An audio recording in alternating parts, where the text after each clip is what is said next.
Hello everyone, my name is Dr. Cynthia Colon, author of the book Tips, Tales, and Truths for Teens. As a former college admission officer and a high school administrator, I've read thousands of admission essays, I've guided hundreds of students through the admission process, and now, after 20 years of working in education, I share real stories and offer candid advice, giving students a personal roadmap for the college admission process. This month, I am focused on the college admission essay, offering some tips and real strategies to complete a winning essay. I will run a 4-part series each Monday in June, which will repeat again in July. Today is part 2, which focuses on brainstorming the 7 possible topic areas. Tip for today: every teenager has plenty to write about. The trick is deciding what you value most. Okay, grab your pen and paper. Today we are not leaving without generating possible topics for you. So let's get going. I want you to write down these 7 categories, leaving space in between for notes. Here are those 7. People, places, leadership, experience, hobbies, objects, and work experience. Okay, first, people. There are people in your lives that have had great influence. Friends, parents, grandparents, teachers, mentors, siblings, coaches, and maybe other family members. So I want you to think, is there someone that really stands out, that has had great impact on who you are today? Places. Places can be as simple as your bedroom, the living room, or your desk. For me, when I was your age, that place was the swimming pool. Then I spent most of my summer in that swimming pool with my good friend Lynn. For you, it might be a vacation spot, a sports venue, a church, concert, or your favorite restaurant, or your favorite city in the world. Places have great meaning because of who you spent time with, what you learned, what you did there, what you were eating, and the lasting memory that it has in your head even today. So think about places, and it doesn't have to be anything fancy. Leadership. Many students will write about leadership in some capacity. And remember, leadership does not necessarily come in a title. But where do you stand out? Where do you lead? On or off campus? It could be sports, clubs, on stage, student council, Key Club or Rotary Club, youth and government, art. Is it in the classroom? There is plenty to write about when you consider all of the communities to which you are a member.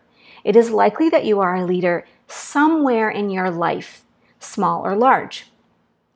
Okay, experience. Think about you. Where do you come from? Where do you live? Do you live in a big city, a small town, a rural area? Who do you live with?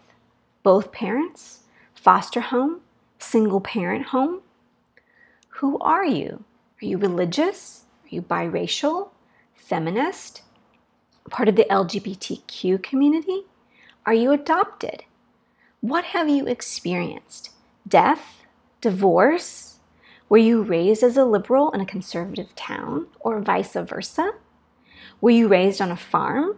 Are you part of a military family that travels so often and you change schools more times than you can count? Who are you? Where do you come from?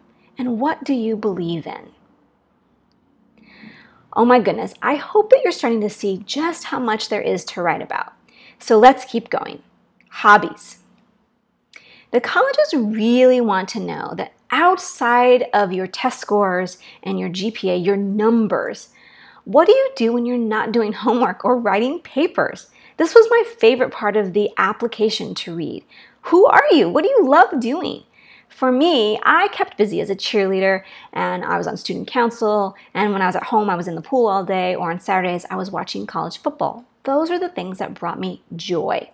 So how about you?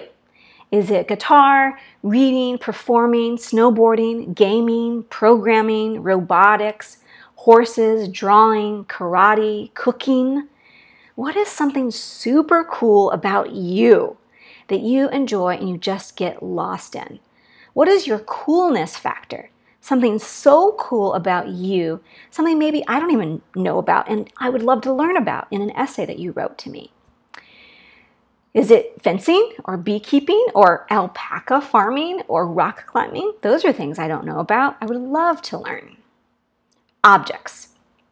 There are tangible things that you can look to, and maybe right now they're in your bedroom or maybe they're in the garage. Is it a baseball card collection? Is it ticket stubs? Is it music or funky shoes, old t-shirts, or religious objects? Is it a piece of jewelry that's been handed down to you? Maybe it's that old car in the garage that you and Dad worked on or you and Mom worked on. I love this question. If there was a fire, name 3 things that you would grab first. So think about what are those objects you would grab. Work experience. Do not discount work experience. There is plenty to write about if you have a part-time job. Maybe you babysit, maybe you work at the local mall, at an ice cream parlor, at a bookstore, at a local chain restaurant. Or maybe you work on the family business, whatever that is. Maybe it's a store, maybe it's a family-owned gym or a preschool, maybe you work on the farm. Wherever you are, there are life lessons that you have learned while working. Okay, students, what did you learn today? I hope that you kept in mind that tip. You have plenty to write about.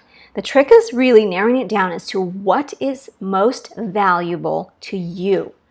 Here is your to-do between now and next Monday. 1. Reflect on what's important to you. 2. Consider which experiences, objects, people, places, etc. help you decide who you are and what's important to you. Please watch video 1 if you have not already. Using the examples I gave today, jot down 4 to 8 things that come to mind as possible topics for your essay.